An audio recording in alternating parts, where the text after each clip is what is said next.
కేంద్ర ప్రభుత్వ పాలనలో ప్రజాస్వామ్యం లౌకికవాదానికి ప్రమాదం పొంచి ఉందని సిపిఎం రాష్ట్ర కార్యదర్శి తమ్మినేని వీరభద్రం తెలిపారు. కేంద్రంలోని బీజేపీ పాలనలో భారతదేశం కాదని సెక్యులరిజం కలిగిన దేశమని గుర్తు చేశారు. సెక్యులరిజాన్ని కాపాడుకునేందుకు సమాయత్తం కావాలని పిలుపునిచ్చారు. రంగారెడ్డి జిల్లా ఇబ్రహీంపట్నం మాజీ ఎమ్మెల్యే ముస్కు నరసింహ 4వ వర్ధంతి ఇబ్రహీంపట్నంలోని వైష్ణవి గార్డెన్లో సిపిఎం జిల్లా కార్యదర్శి వర్గ సభ్యులు సామెల్ అధ్యక్షతన నిర్వహించిన సభలో ఆయన పాల్గొన్నారు. మతం మతోన్మాదం అనే అంశంపై జిల్లా సదస్సు నిర్వహించారు. ప్రజాస్వామ్య దేశంలో మత విద్వేషాలు రెచ్చగొట్టేందుకు బీజేపీ కుట్రలు పండుతుందని తమ్మినేని వీరభద్రం విమర్శించారు. మత విద్వేషాలు పెరిగి లౌకిక విలువలు ప్రజాస్వామ్య వ్యవస్థ దెబ్బతింటుందని ఆయన ఆందోళన వ్యక్తం చేశారు.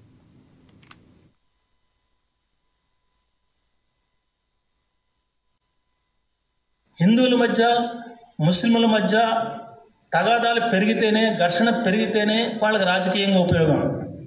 వాళ్ళకి హిందూ మతం మీద భక్తి ఏమీ లేదు. హిందూ మత ఉన్మాదం మీద ఆసక్తి ఉంది. హిందూ మతం మీద భక్తి ఉంటే పూజించుకోవచ్చు, కొబ్బరికాయలు కొట్టుకోవచ్చు. ఆ పని చేయట్లేదు. ఆ పని చేయకుండా ముస్లింల మీద రెచ్చగొడుతున్నారు, పాకిస్తాన్ మీద రెచ్చగొడుతున్నారు. ఇప్పుడు మొన్న క్రికెట్ సమస్య వచ్చింది. ఇప్పుడు క్రికెట్ పోటీలు నడుస్తున్నాయి. ఇప్పుడు అఖిల భారత అంటే ఈ వన్డే ఇంటర్నేషనల్ పోటీలు ఎక్కడ జరగాలని సమస్య వస్తే కోటా ప్రకారం పాకిస్తాన్కి వచ్చేది. పాకిస్తాన్కి వస్తే మన ఇండియా టీం పోవాలా వద్దని పెద్ద చర్చ నడుస్తుంది. ఇప్పుడు అసలు రాజకీయాలకు ఆటల పోటీలకు సంబంధం ఏంటి? పాకిస్తాన్కి మనకి తగాదా ఉంటే మోడీ గారు అక్కడ ఉన్న ప్రధానమంత్రి తేల్చుకోవాలి, మాట్లాడుకోవాలి, సమస్యలు ఉంటే పరిష్కరించుకోవాలి.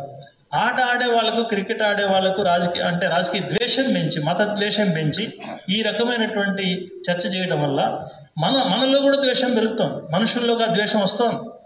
ఈ ద్వేషం ఎక్కడి దాకా దారితీస్తుందంటే మన దేశం ఐక్యంగా ఉంటుందా లేదా అనే సమస్యకు దారితీస్తోంది. దీని అంతటికి మూలం ఎక్కడుంది? ఈ మతోన్మాద సంఘటనలు ఎన్నెన్ని జరుగుతున్నాయో ఇంకా చెప్పాలంటే చాలా గంటలు పడుతుంది, అవసరం లేదు. దేశవ్యాప్తంగా ముస్లింలు, క్రిస్టియన్లు, ఇతర నిమ్న జాతి రాబోయే కాలంలో ఇంకా పెరిగే అవకాశం ఉంది. ఎందుకని జరుగుతుంది?